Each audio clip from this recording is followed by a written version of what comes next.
I don't know if you heard this comment, Mervyn King warning Gordon Brown to stop spending, and you remind me a little bit of what he has said. Listen to this. Prime Minister, I see you've already mastered the essential craft of the European politician, namely the ability to say one thing in this chamber and a very different thing to your home electorate. The truth, Prime Minister, is that you have run out of our money. Every British child is born owing around £20,000. Servicing the interest on that debt is going to cost more than educating the child. As a consequence, under your captaincy, our hull is pressed deep into the waterline under the accumulated weight of your debt. You cannot carry on forever squeezing the productive bit of the economy in order to fund an unprecedented engorgement of the unproductive bit. You cannot spend your way out of recession or borrow your way out of debt. And when you repeat in that wooden and perfunctory way that our situation is better than others, that we're well placed to weather the storm, I have to tell you, you sound like a Brezhnev-era apparatchik giving the party line. You know, and we know, and you know that we know that it's nonsense. Is that amazing? It was amazing. It couldn't be said more beautifully. Unfortunately, that is being replicated here in the United States under President Obama. We are headed down the lane of economic Marxism as more quickly, Sean, than anyone could have possibly imagined. It's difficult for us to even keep up with it day to day. I was stunned yesterday when President Obama said in the presence of the Australian Prime Minister that he wants the authority, as if they haven't done enough damage already with the economy. Now he wants to expand that authority so that he can go in and take over, essentially nationalize private companies if he so chooses, and then sets their wages. At this point, the American people, it's like Thomas Jefferson said, a revolution every now and then is a good thing.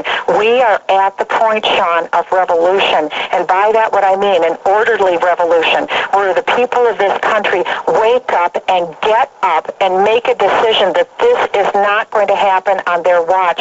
It won't be our children and grandchildren that are in debt. It is we who are in debt. We will be bankrupt in this country inside of 10 years if we don't get a grip, and we can't let the Democrats achieve their ends any longer.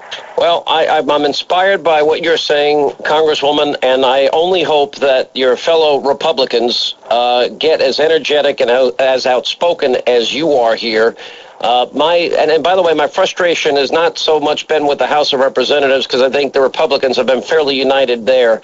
But there's just a few senators that have allowed this to happen, Republican senators that have not stood by the principles you're speaking about, and they, too, are literally bankrupting this country. And we have similarly run out of money. I mean, you know, when you look at the CBO estimates from last week, $1 trillion a year for 10 years, this is mounting debt. I mean, it seems like we don't know the difference between a million, a billion, and a trillion anymore. Well, consider that the national debt will double in 6 years under Obama's plan. It will double.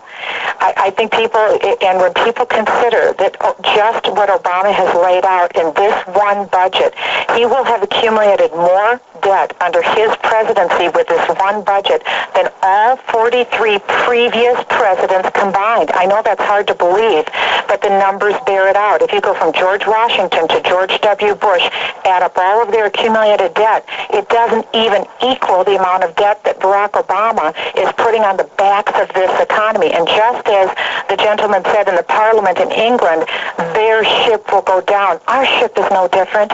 Economics works equally in any country. Where freedom is tried, the people rejoice. But where tyranny is enforced upon the people, as Barack Obama is doing, the people suffer and mourn. And we are seeing the beginning of that suffering. And if Tim Geithner is successful under President Obama and they move us to an international currency, then we have no hope of standing on our own as a sovereign nation with our own economic system. It's over. We can't do that. I've got a resolution to bind President Obama and his designees so that they will not bind us to a global currency. They want to do this before the G20 meeting, and so I'm trying to get as many members of Congress to sign on to my bill as possible so we can bind President Obama's hands so that they don't put us into a global economy through some sort of treaty or agreement.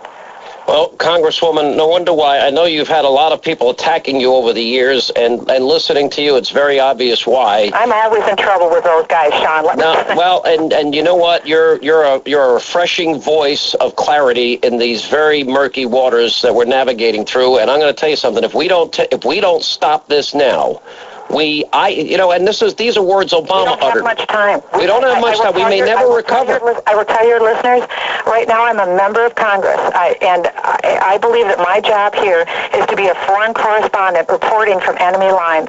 And people need to understand this isn't a game. This isn't just a political talk show that's happening right now. This is our very freedom, and we have 230 years of a continuous link of freedom that every generation has ceded to the next generation. This may be the time when that link breaks, and I'm going to do everything I can, I know you are, to make sure that we keep that link secure. We cannot allow that link to break, because as Reagan said, America is the last great hope of mankind. Where do we go?